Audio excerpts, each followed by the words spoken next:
أعوذ بالله من الشيطان الرجيم. بسم الله الرحمن الرحيم.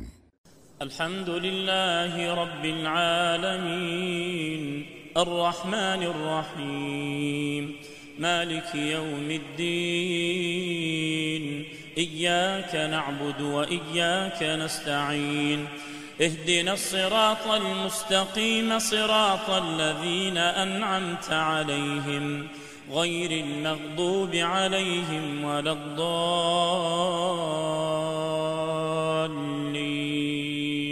آمين. بسم الله الرحمن الرحيم. السلام عليكم ورحمة الله وبركاته. إن الحمد لله نحمده ونستعينه ونستغفره ونعوذ بالله من شرور أنفسنا ومن سيئات أعمالنا. من يهده الله فلا مضل له ومن يضلل فلا هادي له. أشهد أن لا إله إلا الله وأشهد أن محمدا عبده ورسوله الذي لا نبي بعده. اللهم صل وسلم على سيدنا محمد وعلى آله وأصحابه ومن تبعهم بإحسان إلى يوم الدين. أما بعد.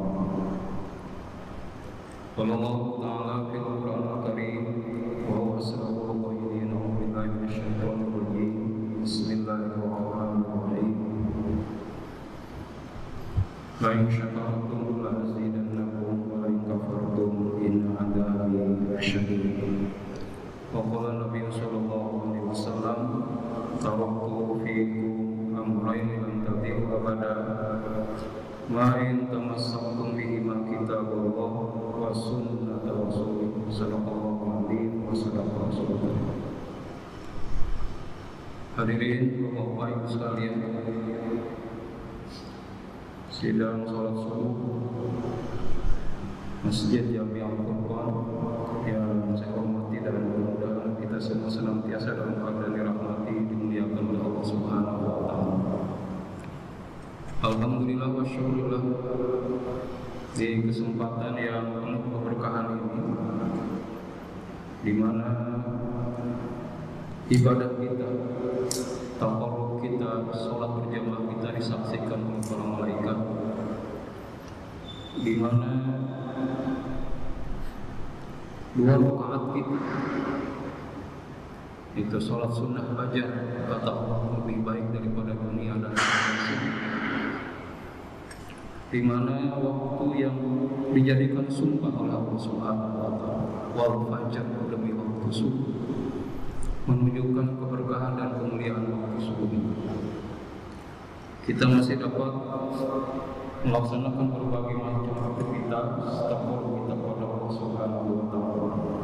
Terlebih ini adalah di bulan yang penuh berkah, itu adalah bulan Ramadan. Mudah-mudahan segala aktivitas ibadah yang kita lakukan seluruhnya diterima oleh Allah Subhanahu wa taala. Salawat serta salam mudah-mudahan Allah senantiasa curah limpahkan kepada baginda Rasulullah sallallahu alaihi wasallam, para sahabat, keluarga, dan mudah-mudahan para pengikut yang setia hingga yaumil akhir. Bapak sekalian, di kesempatan subuh kali ini kita akan lanjutkan kajian kita terhadap satu hadis, di mana hadis ini diterima oleh Ibnu Mas'ud dan diriwayatkan oleh Ibnu Asakir. Kita sudah sampai ke kajian poin pertama dalam hadis ini. Jadi ada 3 hal kata Rasulullah SAW yang demikian besar membahayakan buat kita.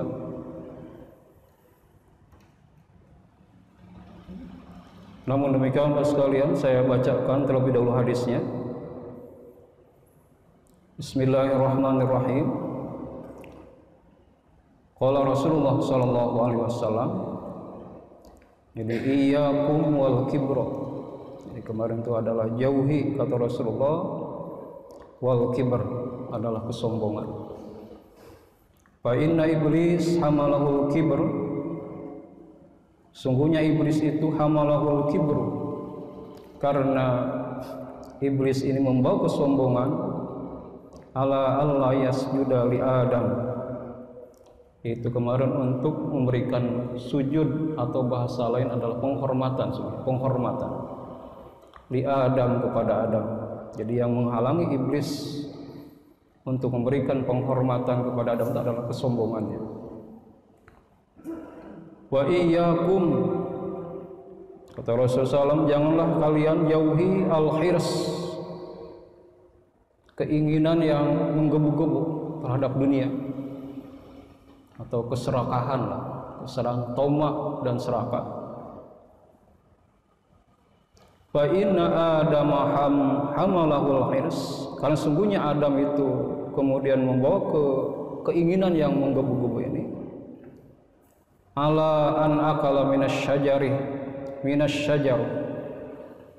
Inilah yang menyebabkan Adam kemudian memakan pohon yang menjadi larangan Allah Subhanahu wa taala di surga. Wa iyyakum wal hasad, dan jauhi al hasad, iri dengki. Fa inna ibna Adam, karena sesungguhnya Adam, innama qatala ahaduhuma,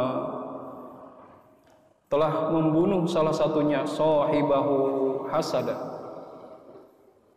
jadi membunuh saudaranya itu hasadan, karena hasad. Fahunna aslu kulli khotiatin, dan yang demikian itu yang disebutkan di atas itu adalah aslu kulli khotiatin, adalah sumber segala kejahatan dan keburukan. Jadi hadirin sekalian, ini tiga penyakit yang mendapatkan warning keras dari baginda Rasulullah SAW, supaya tidak dekat dengan kita. Jadi kemarin ini sesungguhnya, tapi pada kenyataannya sangat dekat. Kenyataannya sangat dekat, maka dan demikian bahaya besarnya. Bahkan ini dalam satu riwayat tercatat di dalam kitab Taurat 3 hal ini sebagai 3 hal yang akan menghancurkan. Jadi akan menghancurkan seseorang kalau 3 hal ini ada pada diri seseorang. Akan menghancurkan sebuah masyarakat kalau 3 ini terjangkit, mewabah di tengah-tengah. Menghancurkan sebuah umat, menghancurkan sebuah bangsa kalau ini ada pada sebuah umat. Demikian besarnya hadis. Yang pertama yang kata Rasul kemarin, yang beliau warning ini adalah jauhi. Ini kan warning keras. Iyyakum tuh jangan dekat-dekat. Adalah kesombongan. Jadi ini dekat dengan kita, gitu. Kesombongan itu kemarin, kesombongan itu benang merahnya itu adalah ana khairum minhu, menempatkan diri pada posisi yang superior, lebih dari orang lain. Karena posisi inilah keengganan, kemudian keengganan untuk menerima kebenaran. Jadi selalu merasa lebih terhormat, lebih mulia, dan kelebihan lain. Dan ini adalah persepsi. Gitu. Saya kira hadirin sekalian, ini semoga kita dijauhkan. Karena ada ketersinggungan Allah yang demikian besar hadirin sekalian dengan kesombongan ini. Kata Allah dalam sebuah hadis qudsinya, sesungguhnya al-kibriya'u ridai, kesombongan itu, merasa besar itu adalah selendangku, dan keagungan adalah sarungku, kata. Barang siapa yang menyamai satu dari 2 hal ini, bukan dua-duanya, satu aja, aku akan campakkan dia ke neraka jahanam. Ada ketersinggungan Allah. Dan wala ubali, kata Allah, dan aku tidak hiraukan lagi. Wala ubali itu nggak dipikirin lagi. Wala ubali, dan saya tidak memikirkan lagi, kata Allah. Jadi ada ketersinggungan yang luar biasa Allah terhadap ini, kesombongan. Jadi ketika iblis mempertontonkan kesombongan ini, saat itu juga terusir iblis dari langit ya, dari sorga. Keluar kamu iblis, karena sorga bukan tempatnya orang-orang yang menyombongkan diri. Saya kira hari sekalian kita belajar dari sejarah, ada orang yang sombong kembali dengan kekuasaannya, gitu. Adalah Fir'aun. Dan kita lihat akhir perjalanan hidup Fir'aun. Allah runtuhkan kesombongannya itu adalah dengan ditenggelamkannya di Laut Merah, dalam keadaan hina dina karena kesombongan kekuasaan. Dan saya kira ana rabbukumul a'la itu menunjukkan dia pada posisi yang tinggi. Ucapannya tidak boleh terbantahkan, keputusannya tidak boleh digugat, anti kritik. Jadi ana rabbukumul a'la itu anti kritik, tidak bisa mendapatkan masukan. Dan setiap orang hari sekalian yang kemudian mencoba melawan Firaun itu, saya kira sudah jelas gitu. Jadi ada istilah kritiklah daku, kau kutangkap, gitu ya. Kritik aku akan kucarikan pasar. Gitu. Dan akhir perjalanan Firaun adalah tadi ditenggelamkan oleh Allah, gitu. Dan diabadikan kesombongan itu. Kesombongan dengan harta kekayaan. Kita bercermin belajar pada perjalanan Fir'aun. Qarun ya. Masih di zaman Nabi Musa, hadirin sekalian. Dia telah menyombongkan kesombongan Qarun itu. Quran menggambarkan adalah ketika dia menyatakan bahwa kekayaanku ini adalah karena kepintaranku, kecerdasanku. Dia kemudian menyingkirkan keterlibatan Allah pada anugerah ini. Tapi hadirin sekalian, bagaimana pada akhirnya Qarun dan seluruh harta kekayaannya ditelan oleh bumi, gitu. Maka ada istilah ada harta Qarun, harta Qarun. Dan banyak hadirin sekalian kesombongan itu. Kesombongan misalkan karena ras, saya kira perjalanan panjang ya, kulit putih merasa lebih mulia daripada kulit hitam. Rasisme di dalam Islam itu adalah kesombongan. Dan di zaman Rasulullah SAW ini ada Rasulullah sangat merah ya, muka beliau. Ketika terjadi perdebatan antara seorang sahabat yang warna kulitnya warna karena penduduk asli Arab, gitu, dengan pendatang Abu Dzar Al-Ghifari. Terjadi perdebatan dan yang kulit putih merasa terkalahkan dalam perdebatan itu. Maka keluarlah senjata pamungkas, ini kesombongan juga. Kata ini yang putih ini, dasar kulit hitam. Merendahkan ras warna kulit. Rasulullah SAW lewat pada saat itu memerah muka beliau. Sampai beliau mengulang 2 kali, topaso, kata terlalu, kata Rasul, terlalu. Tidak ada kelebihan kulit putih atas kulit hitam kecuali dengan ketakwaannya. Apa yang dilakukan harian ketika sahabat kulit putih ini ditegur oleh Rasulullah SAW? Beliau meletakkan kepalanya di bawah tanah. Diletakkan kepalanya di tanah sambil melihat matanya ke Abu Dzar Al-Ghifari ini yang kulit hitam. Injak kepala saya. Injak kepala saya karena saya telah merendahkan Anda karena perbedaan warna kulit. Tersadarkan sahabat ini hadirin sekalian. Jadi hadirin sekalian, inilah kesombongan yang sangat berbahaya gitu. Bukan buat dirinya dan buat orang lain sungguhnya, karena kesombongan ini akan kemudian membuat seorang ini berlaku sewenang-wenang, apalagi ketika dia memiliki kekuasaan. Jadi kesewenang-wenangan. Nah, yang kedua hadirin sekalian yang tidak kalah berbahaya kata Rasulullah adalah jauhi al-hasad. Al-hasad ini, kalau kesombongan adalah pelanggaran pertama di langit Allah, gitu, maka al-hasad ini adalah pelanggaran pertama terjadi di buminya Allah. Dan tindak kriminal, ini bahayanya hasad. Tindak kriminal pembunuhan, gitu, terjadi di buminya Allah, dan pelanggaran pertama adalah diakibatkan oleh hasad, iri dengki. Ketika Adam kemudian turun, ya kemarin sudah turun ke bumi, gitu, turunlah Adam ke bumi karena satu pelanggaran, gitu. Maka Adam kemudian diturunkan di tempat yang berbeda.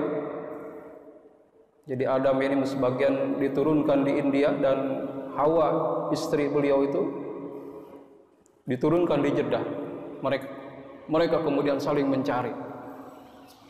Saya kira enggak kita bayangkanlah kesulitannya, gitu. Bagaimana kesulitan Adam dan Hawa di bumi kosong, hutan belantara, gitu. Adapun ada yang gurun pasir, mereka saling mencari. Tidak ada tempat bertanya, gitu. Tidak ada alat untuk menunjukkan itu. Kalau sekarang mungkin bisa komunikasi, nggak bisa. Hanya alat satu yang diperlukan oleh Adam ini adalah kesadaran bahwa telah menyalahi aturan Allah. Rabbana zalamna anfusana wa illam taghfir lana wa tarhamna lanakunanna minal khasirin. Itu saja jadi zikir amalan. Rabbana zalamna anfusana wa illam taghfir lana wa tarhamna lanakunanna minal khasirin. Kesadaran akan sebuah kesalahan. Padahal kemarin tadi sekalian, buat seorang nabi sesungguhnya pelanggaran itu tidak berimplikasi sebuah dosa. Karena kemarin ada hikmah di balik pelanggaran itu. Jadi buat seorang rasul ada yang disebut dengan maksum. Maksum itu terpelihara dari dosa. Melanggar memang, tapi tidak berimplikasi dosa. Karena tadi ada pembelajaran dari pelanggaran itu. Jadi Adam itu kemudian skenarionya memang melanggar. Sebab kalau tidak melanggar, Adam tiba-tiba diturunkan ke bumi, di mana surga dan bumi terlalu jauh untuk sebuah perbandingan. Kenyamanan, gitu, keindahan, terlalu jauh. Kalau tiba-tiba Adam diturunkan di bumi tanpa ada satu pelanggaran, saya kira Allah telah berbuat zalim kepada Adam. Dan ini saya kira akan mempertanyakan Adam terhadap Allah. Ya Rob, dosa saya apa? Dosa saya apa? Tiba-tiba saya diturunkan, gitu. Tapi dengan satu pelanggaran ini Adam menerima bahkan. Oh, karena pelanggaran inilah, gitu. Dan beliau menyadari dan menyesali. Rabbana zalamna anfusana wa illam taghfir. Zikir itulah. Dan pada akhirnya dipertemukanlah keduanya. Itu yang kita kenal dengan di Padang Arafah, ya. Yaitu di Jabal Rahmah, Itu adalah simbol pertemuan nenek moyang manusia, gitu. Bukit kasih sayang, bukit kasih sayang. Setelah mereka lama saling mencari, akhirnya kemudian Allah pertemukan di Jabal Rahmah. Nah, hadirin sekalian, saya kira kita mudah-mudahan dihindarkan tadi, gitu ya.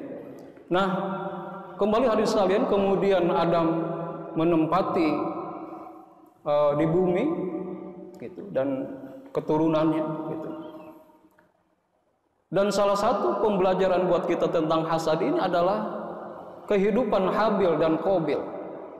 Karena dulu kan belum banyak manusia, syariatnya berbeda, di mana terjadi adanya syariat nikah silang, gitu, nikah silang. Jadi rata-rata memang Adam ini melahirkan Hawa ini kembar, gitu. Habil dengan Iklimah, kemudian Qabil dengan Labuda disebut. Dan sangat banyak keturunan Adam ini, gitu. Karena usia orang-orang dulu itu lama-lama, gitu. Ratusan tahun bahkan ribuan tahun, gitu ya. Nabi Nuh saja 950 tahun masa dakwahnya, masa dakwah beliau 950 tahun. Saya kira ini keadilan Allah. Bumi masih kosong, gitu. Kalau seperti kita, gitu, usianya pendek dan keturunan kita hanya sedikit, saya kira sangat lama bumi ini akan terisi. Maka orang dulu, manusia dulu, rata-rata umurnya panjang. Karena bumi ini masih kosong. Dengan panjangnya usia ini, mereka dapat melahirkan banyak generasi. Maka ini pemerataan pengisian bumi lebih cepat. Nah sekarang saya kira di kalian sudah padat ini manusia ini. Sudah sekian miliar ya manusia sekarang ini, gitu. Saya kira kalau kebijakan Allah masih dulu, ya Allah, ini kasihan gitu ya. Banyak anak-anak kita yang nggak kebagian tempat ini. Karena kita masih hidup aja, gitu ya. Maka rata-rata usia kita ini antara, kata Rasulullah, antara 60 dan 70 tahun. Cukup gitu. Untuk memberikan kesempatan terhadap anak kita, gitu, untuk menikmati dunia ini.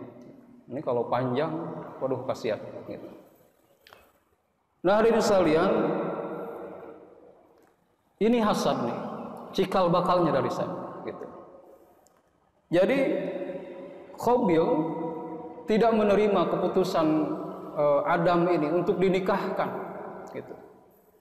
Dengan silangnya, yang mohon maaf, Labuda ini tidak begitu cantik secara fisik. Dia menolak, gitu. Ini pertama tuh alasan, timbul hasad. Kemudian ketika diperintahkan kepada keduanya untuk berkurban, dan kata Adam, siapa yang diterima kurbannya, gitu. Nah itu dia yang berhak. Kemudian Adam memberikan pilihan seperti itu. Maka Habil, hadirin sekalian, ketika berkurban itu mempersiapkan yang terbaik. Ini kambing itu dipersiapkan adalah kambing yang baik, yang sehat, gitu. Sementara Qabil justru sebaliknya, dia mencari harta yang kira-kira ini sudah tidak terpakai lagi. Ini kambing-kambing yang nggak kelihatan, tidak menarik, dipotong kemudian ditempatkan di tempat yang tinggi di atas bukit, gitu. Ternyata hadirin sekalian, kurbannya Habil yang diterima dengan kilatan sebuah sambaran api habis.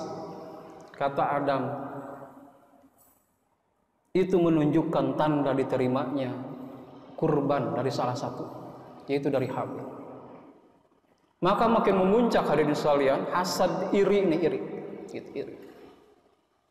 Makin memuncak. Nah kemudian dari hasad ini yang terus terpelihara. Maka dalam Al-Quran ini, wa min syarri hasidin idza hasad. Dari kejahatan orang-orang yang dengki, apabila dengki, kita berlindung kepada Allah. Karena seringkali orang yang hasad ini bertindak di luar nalar logika, bahkan hadirin sekalian. Hasad, bahayanya hasad ini kalau dipelihara, didiamkan, makin membesar, kemudian akan melahirkan satu tindakan yang bahkan di luar nalar logika kita. Hasad termasuk adalah apa yang dilakukan oleh Qabil terhadap saudaranya Habil, membunuh saudaranya. Jadi hasad ini luar biasa, bahaya buat dirinya, bahaya buat orang lain. Jadi wa min syarri hasidin idza hasad. Dari kejahatan orang-orang yang hasad apabila ia dengki. Maka di satu hadis Rasul menyatakan, iyyakum wal hasad, fa innal hasada ya'kulul hasanat kama ta'kulun narul hatab. Kata Rasulullah, jauhi hasad, karena hasad ini memakan kebaikan sebagaimana api memakan kayu bakar. Pelan pasti habis amalan kebaikan kita. Habis amalan kebaikan kita.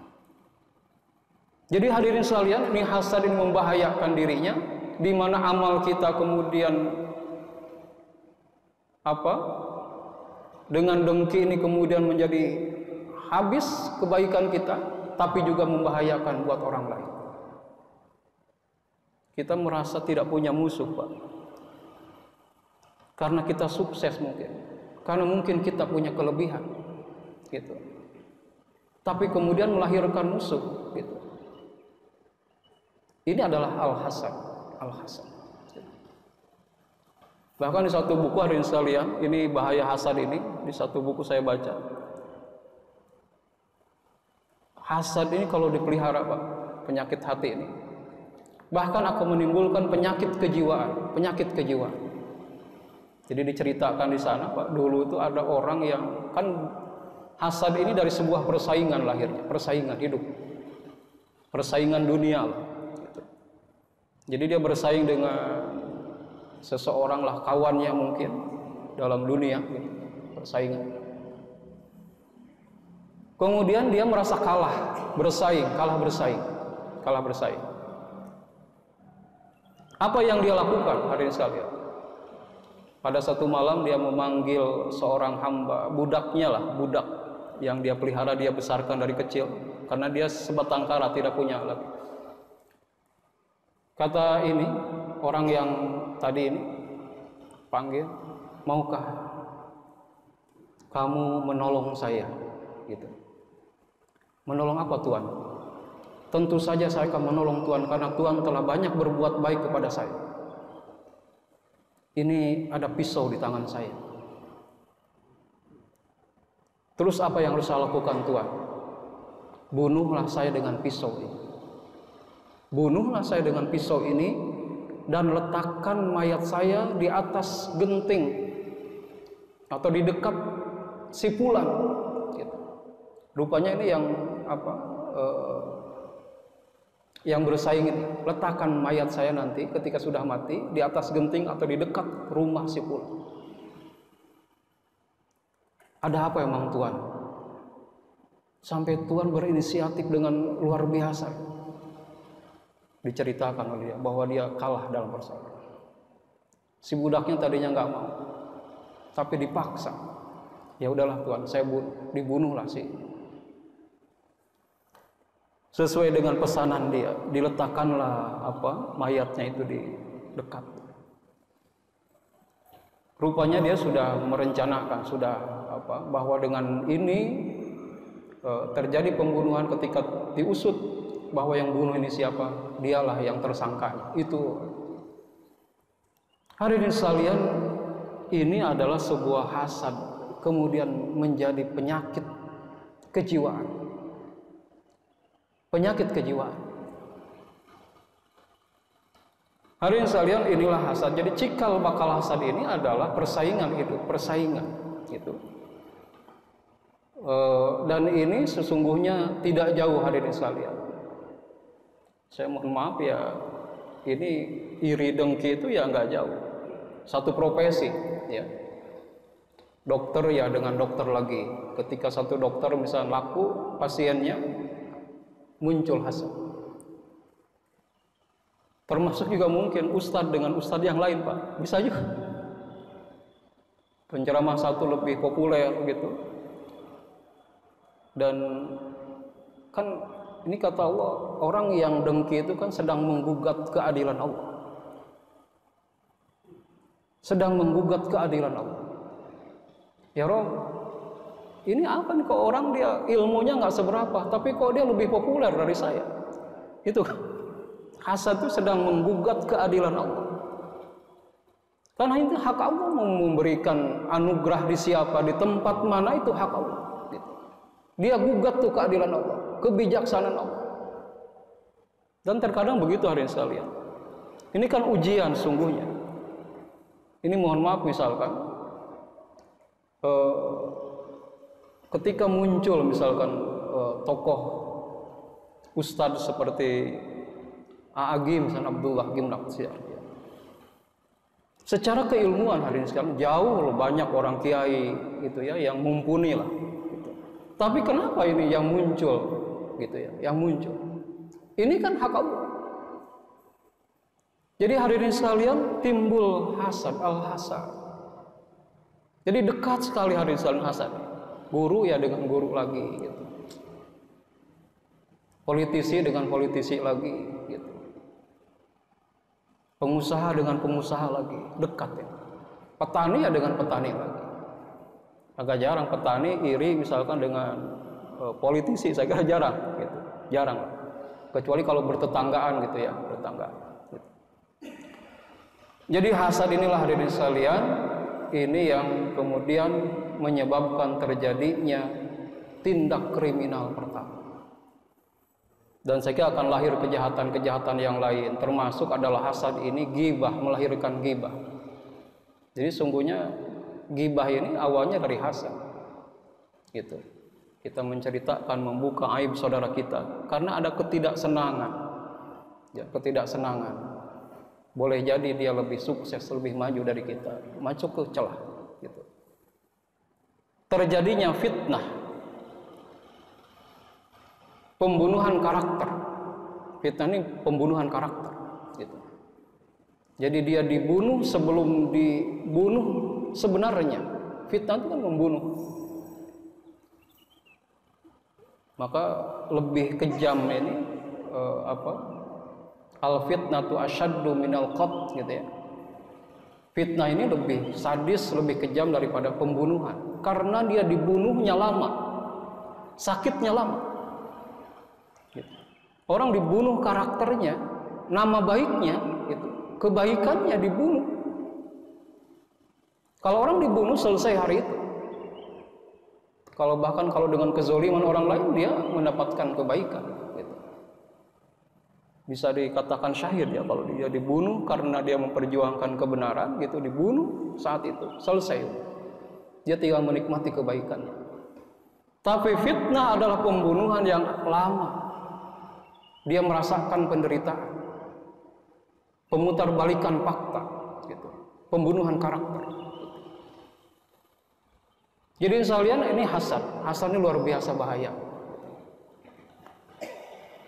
Dan Rasulullah agar menjauhi sifat dan sikap ini, iyyakum wahasad, jauhi, karena tadi yang membuat terjadinya pembunuhan pertama terhadap sahabat itu adalah motivasinya atau dasarnya itu adalah karena tadi al-hasad ini. Yang terakhir hadirin sekalian, ini saya kira apa bahaya besarnya sungguhnya dari 3 penyakit ini, bahaya besar gitu. Yang terakhir kata Rasulullah adalah jauhi keinginan keinginan terhadap dunia gitu. Kerakusan sungguhnya, keinginan yang menggebu-gebu terhadap dunia gitu.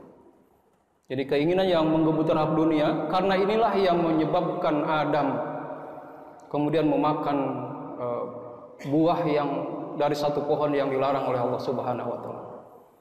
Itu yang kita kenal dengan buah khuldi, buah khuldi gitu.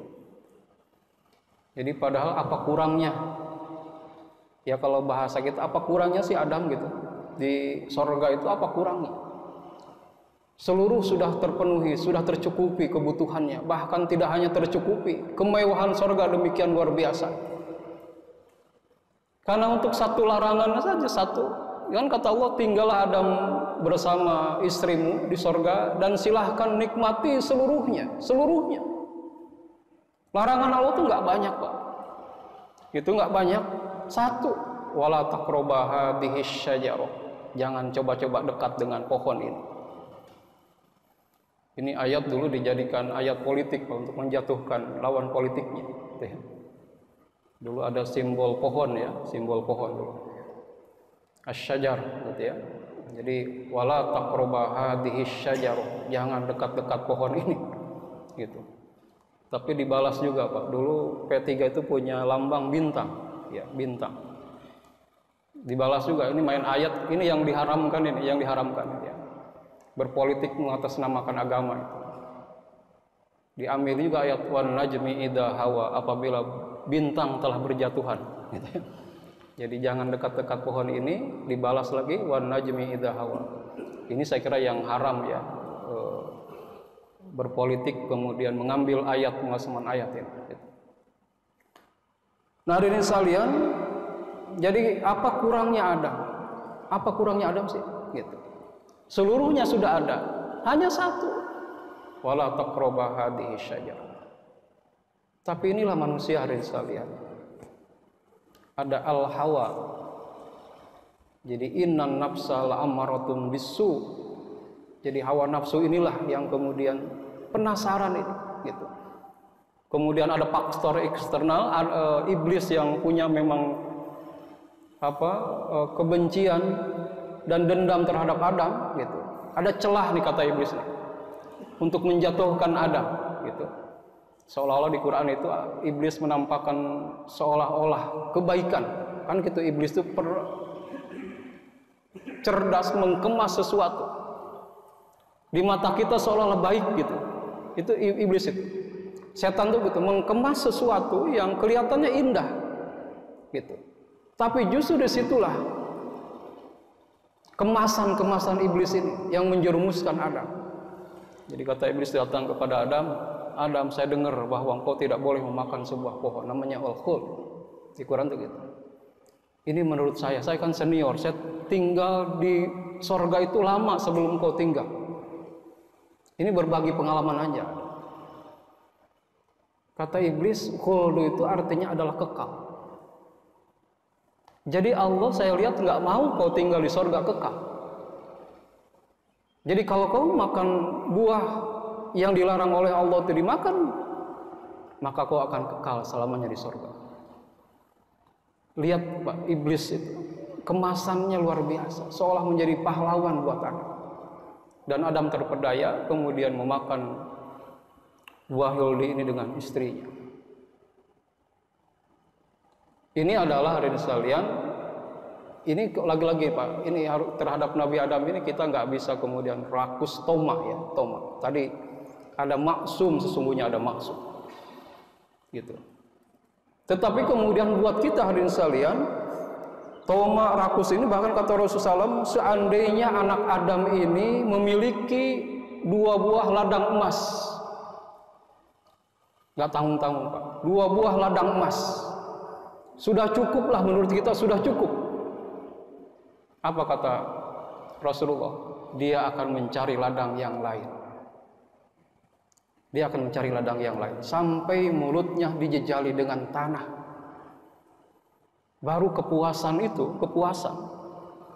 Ya ketika alhaqumut takatsur hatta zurtumul maqabir. Kau bermegah-megah menumpuk harta kekayaan.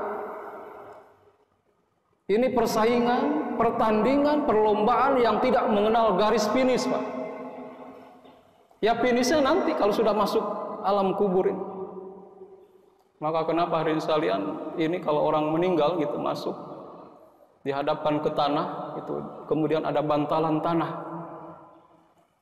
Orang seringkali berebut tanah, sengketa tanah yang luar biasa. Maka kalau udah mati nih, makan nih tanah.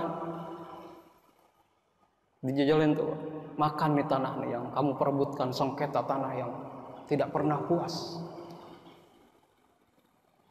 Bahkan kata Quran, dhuharul fasad fil barri wal bahr bima kasabat aydinna. Saya kira ini kerakusan lagi.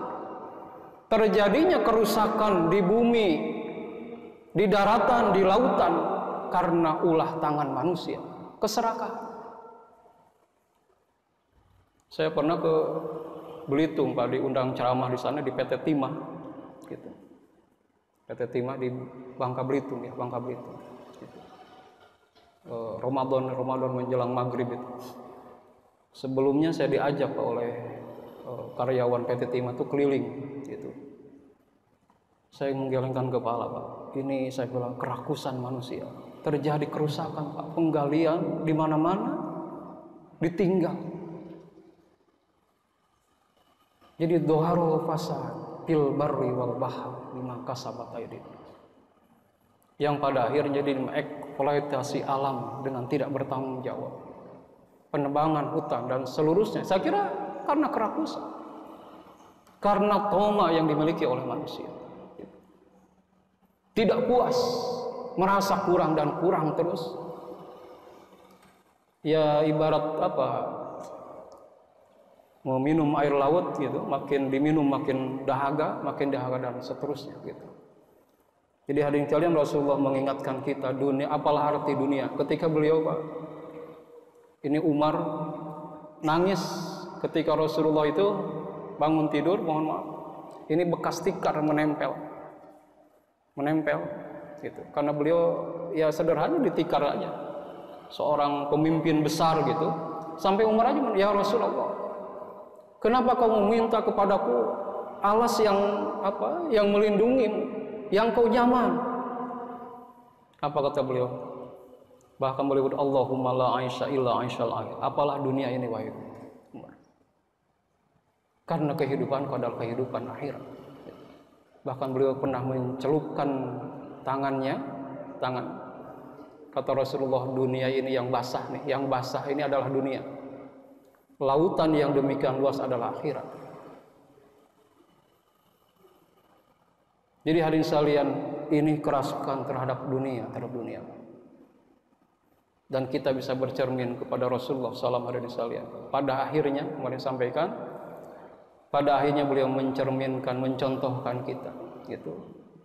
Bahkan beliau di usia 40 sudah meninggalkan dunia. Sebelum beliau meninggal, lebih fokus, lebih orientasi kepada sesuatu yang lebih berarti terhadap secara spiritual. Beliau memilih jalan dakwah. Allahumma ahyini miskinan wa amitni miskinan wa ba'ath yaumal qiyamati fi jumratil masakin. Ya Allah, hidupkan aku dalam keadaan miskin, matikan aku dalam keadaan miskin, dan bangkitkan aku di hari kiamat bersama golongan orang-orang fakir miskin. Karena orang kaya itu Pak, dihisab itu jaraknya di satu hadis 500 tahun jarak antara orang kaya dengan orang miskin dihisabnya. Jadi memang kalau kita mikir ke akhirat, nggak mau juga jadi orang kaya ini, gitu. Karena akan ada hisab yang demikian panjang, Dari mana kau dapatkan dan kemana kau belanjakan, gitu. Dan hadirin sekalian, memang pada akhirnya dunia ini kan sampai kepada titik jenuh. Jadi tidak ada semua yang memuaskan, gitu. Kita pengen sesuatu gitu terhadap dunia, pengen rumah atau pengen kendaraan, ya ketika memiliki ya sudah selesai. Bayang fata morgana, kelihatan seolah akan membahagiakan. Setelah punya ya sudah, nggak ada apa-apa. Pengen lagi, waduh ini kendaraan saya ini kayaknya udah ini, pengen yang lebih lagi. Punya, enggak, selesai. Sampai beda dengan kenikmatan ruhania yang tidak sampai kepada titik jenuh. Jadi maka di barat itu lahirlah kaum Hifiz ya. Kaum Hifiz itu adalah orang yang merasa sudah jenuh dengan dunia, dengan kesuksesan. Dia dari mobil ke mobil, dari ruangan yang kemewahan dan kemewahan, ternyata tidak membahagiakan. Maka dia ambil jalan menggembel lah gitu. Celananya atau pakaiannya. Dia jalan-jalan, menikmati. Karena kalau menjadi orang kaya, jadi orang terkenal, saya kira protokolnya, kebebasannya terampas, Pak. Gitu, terampas. Saya misalkan di kantor, Pak, sesungguhnya enakan jadi posisi paling bawah, gitu. Ketika naik jabatan, gitu, maka sesungguhnya dia telah terampas kebebasannya. Dan disitulah kenikmatannya, gitu. Saya kira nggak bisa orang kaya, gitu, orang yang punya jabatan duduk di warteg gitu sambil angkat kaki sebelah makan, Pak. Nggak bisa. Apa kata dunia, gitu ya? Apa kata dunia? Makan di warteg gitu sambil angkat kaki sebelah, nikmat gitu, nyaman, Pak. Itu kaum Hifiz gitu, Pak. Betapa enaknya orang-orang tidur misalnya di mana aja, terlelap gitu. Enak sekali kata dia tuh, bebas. Maka dia tinggalkan, namanya adalah kaum Hifiz. Bahkan ada di Jakarta, mohon maaf ini saya dengar ceritanya dari seorang ustadz ini, Pak. Jadi dia kaya luar biasa, tapi ternyata lagi kekayaannya itu membuat dia kemudian tidak bahagia. Tidur pun susah, Pak. Jadi satu hari dia ke puncak itu ngajak sopirnya, karena pengen tidur lelap gitu, nggak bisa di Jakarta ini. Dia ke puncak di villa. Dia di dalam tidak bisa tidur juga. Tapi begitu keluar dia lihat sopirnya di balai gitu, dikerutin nyamuk, bisa tidur lelap. Dibangun sama dia. Saya di kamar yang empuk, ber-AC, dingin. Saya nggak bisa tidur. Kamu di luar begini kok tidur kamu nyenyak. Gimana caranya? Gampang Tuhan. Tuhan tidur di sini, saya pindah ke dalam. Ya. Jadi Tuhan silakan tidur di sini, saya pindah ke dalam. Gampang. Gitu. Jadi hadirin sekalian, lagi-lagi bahkan ada namanya kaum nudis ya, lebih parah lagi nudis. Bahkan punya satu pulau ya, di Perancis itu. Dia lagi-lagi kan pemikiran-pemikiran aja. Orang tuh bahagia kalau seperti bayi telanjang, melepas semua atribut,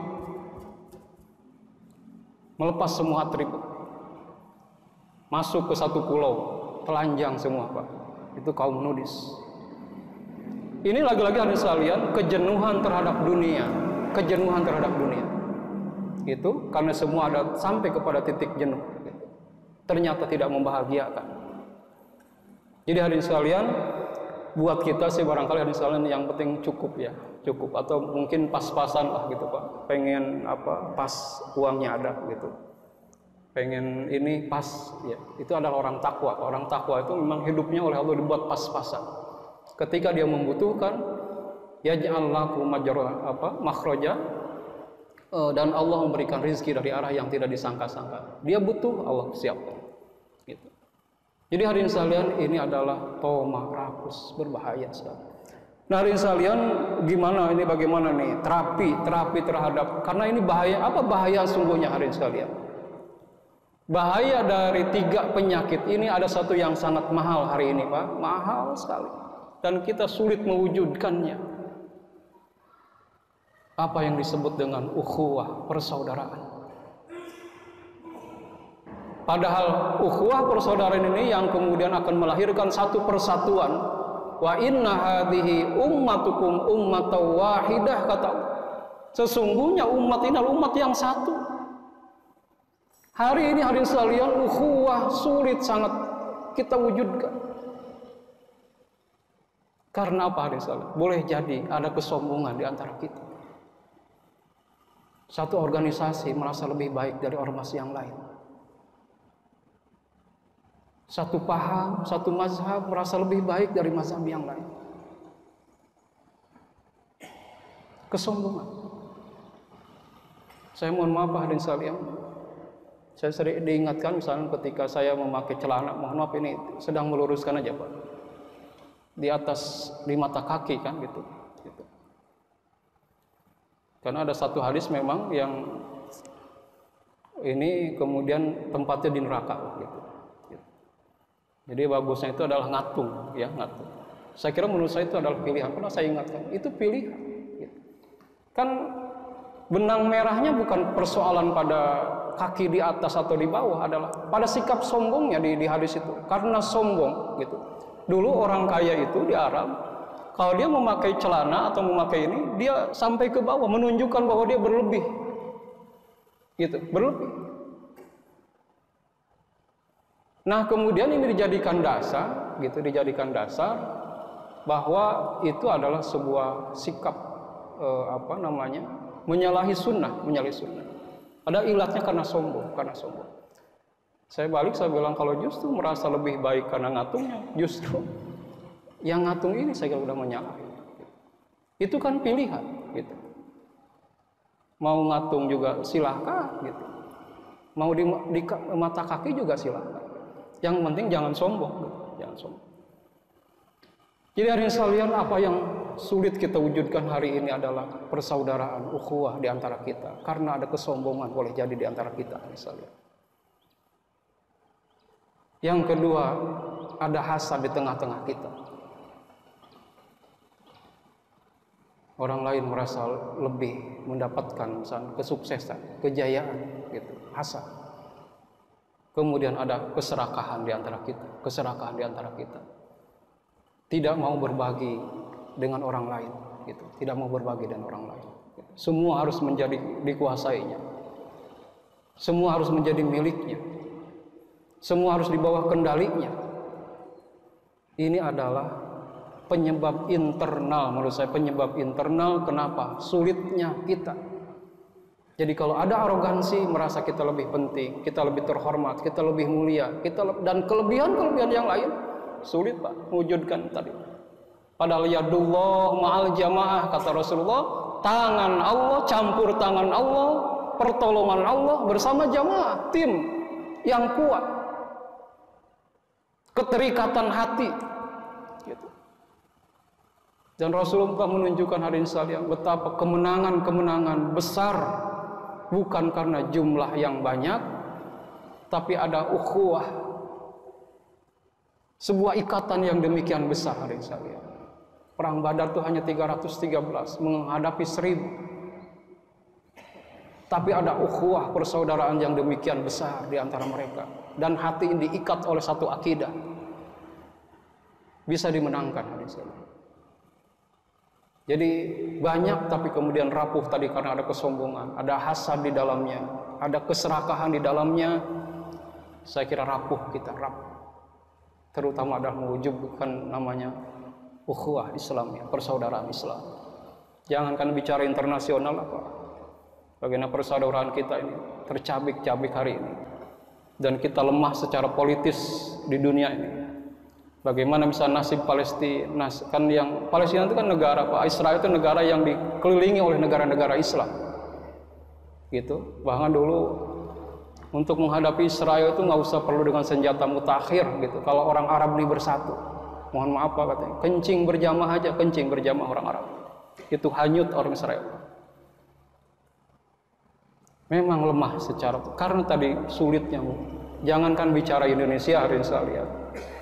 Jangan bicara harapan baru misalkan. Kadang-kadang mewujudkan persaudaraan ukhuwah satu masjid aja sulit. Tadi kan ada arogansi, ada hasad, dan juga tadi ada keserakahan. Saya sih bermimpi Pak Haji, bermimpi Al-Furqan ini menjadi simbol persatuan umat gitu. Saya pernah khutbah di daerah sana tuh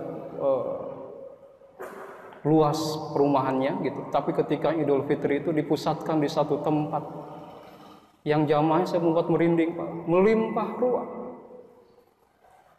gitu, melimpah ruah. Ini kalau saya kira harapan baru saja misalnya di Idul Fitri ini, yang menurut saya bisa memungkinkan ini menampung jamaah yang luas itu banyak, ini Al-Furqan. Ya Allah, kalau ini kemudian bisa wujudkan ini, betul-betul kita menunjukkan simbol dari jumlah aja, simbol dari jumlah gitu. Saya kira Al-Furqan ini strategis luar biasa, bisa dari atas, bisa dari seluruh gitu, punya luas cukup banyak, dan ini menjadi simbol persatuan buat kita. Lagi-lagi kalau tidak ada arogansi, tidak ada hasad, tidak ada keserakahan, insya Allah gitu. Tapi kalau ini ada, susah Pak gitu, sektoral gitu. Saya kira itu aja Pak yang harus sampaikan.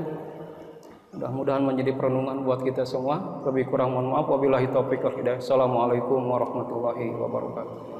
أعوذ بالله من الشيطان الرجيم بسم الله الرحمن الرحيم الحمد لله رب العالمين الرحمن الرحيم مالك يوم الدين إياك نعبد وإياك نستعين اهدنا الصراط المستقيم صراط الذين أنعمت عليهم غير المغضوب عليهم ولا الضالين